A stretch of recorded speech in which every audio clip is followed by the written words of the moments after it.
Okay, what if I told you that 80% of the apps on your phone are about to become completely useless? We're diving into a future that's coming way, way faster than anyone expected, where personal AI is going to completely rewrite the rules of how we use technology. And that's not just some random guess. That's a huge prediction from Peter Steinberger. You probably know him as the creator of OpenClaw, the open source AI agent that has just absolutely blown up recently. He's convinced we're on the brink of a massive shift in, well, everything. I mean, really think about it for a second. How many of your apps are basically just digital boxes to hold data? Your fitness app? It's just a place for your workout stats. Your calorie counter? Same thing, but for food. But what if one single AI just knew all that stuff and managed it for you in the background? And it's the same deal with to-do lists, right? Why open a whole separate app when you can just tell your personal assistant? See, the big idea here is getting rid of all these separate, isolated apps and just replacing them with one single intelligent layer. So, okay, what is this new kind of AI? Let's get into it. The big difference with an agent like OpenClaw is where it lives. It's not out there in the cloud on some company's server. Nope. It runs right here on your computer, on your machine. And trust me, that one detail changes absolutely everything. So look at this comparison. On one hand, you've got cloud AI. It's got limited permissions, and your data, it's sitting on some giant company's servers. But on the other hand, you have a local AI. We're talking full system access, and all your data stays right there with you. The level of personalization this unlocks, it's not just an improvement, it's a whole new ballgame. And when we say full system access, we are not kidding around. This means an assistant that can dig up an audio note you recorded a year ago that you completely forgot even existed. It can literally control any program on your computer, just like you can.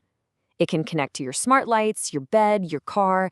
It learns from everything you do and can genuinely surprise you with what it knows about you. Steinberger himself has a great way of putting it. This isn't just a tool you command. It's more like a ghost or entity that's living on your machine, able to control your mouse and your keyboard. And when you give an AI that kind of power, well, things start to get really interesting. And this power isn't just some theory. It leads to these incredible aha moments. It's something called emergent intelligence, which is basically when an AI starts doing things you never explicitly taught it to do. And these moments, they're kind of magical and maybe even a little bit spooky. So here's a crazy story. Peter's traveling in Marrakesh, and he decides to throw a total curveball at his own AI agent. He records a quick voice note and sends it over, knowing full well that he never built a feature to handle voice messages. He's literally walking down the street thinking to himself, oh wait, this can't possibly work. I didn't build that. He was 100% sure it was going to fail. But then, something happened. He sees the little typing indicator on his screen, just blinking and blinking and blinking. For a solid 10 seconds, it felt like nothing was happening. But the agent wasn't broken. It was thinking. It was problem solving. And then, bam, a perfect transcription of his message pops up. So what the heck just happened? Here's how the agent basically thought it through. First, it saw the file had no extension, so it checked the header to figure out what kind of file it was. Smart. Then, it used a common command line tool, FMFmpge, to convert it into a standard audio file. After that, it scanned the computer, found an OpenAI API key just sitting in a file somewhere, and realized, hey, I can use this for transcription. So it did. It used a simple command to send the audio to OpenAI's API, got the text back, and replied. It just figured it out using the tools available to it, just like a resourceful person would. And the craziest part, that whole process, from getting a totally unknown file to sending back a perfect transcription, took only 9 seconds. 9. Peter's reaction pretty much sums it up. Holy fuck, right? That was the moment he knew he hadn't just built a better tool. He'd unleashed a new kind of creative, problem-solving intelligence right there on a local computer. Okay, so if one of these agents can pull that off, just stop for a second and imagine what millions of them could do, all working together. This is where we get into a totally new way of thinking about AI. It's this idea called swarm intelligence. For a while now, the big race was all about building one single, massive, godlike AI in the cloud that knows everything. But this is a different approach. It's more like a hive mind. Lots of smaller, specialized independent AIs that all team up to tackle complex problems. Kind of like how human society works, you know? We all have our different jobs, And you can see how the tasks they do will evolve. It starts simple. You tell your agent to book a table. The next step, your agent talks directly to the restaurant's agent to negotiate the best time. But here's where it gets wild. What if the restaurant doesn't have an agent? Well, your AI could literally pay a real person to call them up for you, or even to go stand in line. A whole new bot-run economy? But let's be real. If we're going to let these things become our trusted personal assistants, they can't all be the same generic, soulless robot. They need to reflect us. They need personality.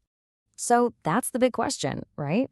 How do you give a machine a personality? And more importantly, a core set of values?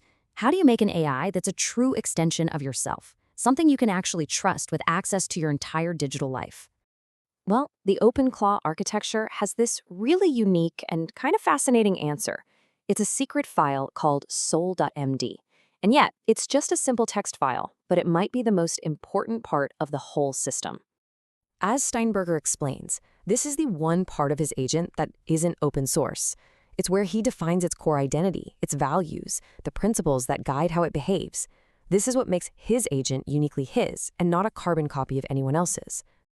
This is really the secret sauce. It's what turns the agent from just a utility into a true digital companion. It's how you give it character, make it funny or sassy or super serious, whatever best reflects you, the user. And this chart here really captures the whole shift we're talking about. The value of those old single-purpose apps, it's on its way down. Even the giant centralized AI models might start to plateau. The real explosion in value and innovation is happening with these personalized, local AI agents.